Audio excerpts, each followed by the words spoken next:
Hi, I'm Andy Hawk from CareFlight Aeromobile Services, Miami Valley Hospital in Dayton, Ohio, and I'm here to talk to you about tourniquets and stopping the bleeding.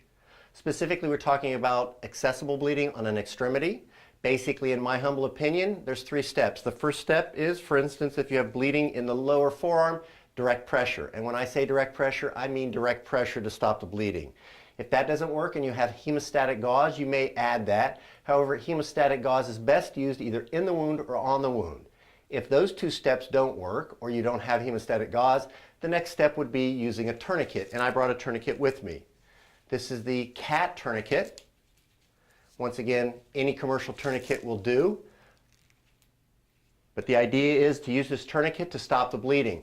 We're going to show you this on a human here in a minute, but I wanted to show you the difference between putting the tourniquet above the elbow or below the elbow.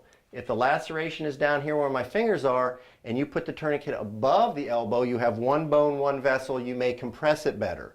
When you put the tourniquet down just above the wound, you have 2 bones, 2 vessels, and you may not have as well controlled bleeding. However, no matter where you put it, proximal to the wound, stay away from the joint, and if you stop the bleeding, that's appropriate.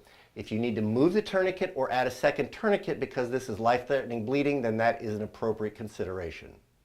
So I have here my human model, and we're pretending that this person has a significant wound here that's bleeding.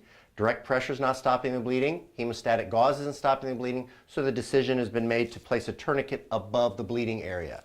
To place the tourniquet, obviously through the arm, brought up to. I brought up before, placing the tourniquet above the elbow, 1 bone, 1 vessel. The tourniquet is placed in a tight motion. The Velcro is applied. There is a windlass. The windlass is then turned a couple times to make sure it's nice and tight, and then the windlass is placed through here and held. So the idea, we want this to be very tight to stop the bleeding. 2 extra points I want to make related to the tourniquet. If you are actually using a tourniquet on an extremity with significant life-threatening bleeding and the tourniquet doesn't control the bleeding, consider adding a second tourniquet. In addition to the fact, if the extremity, especially the leg, is bigger than a single tourniquet, consider actually Velcroing 2 of the tourniquets together to make 1 large tourniquet that should be able to fit around pretty much anybody's leg.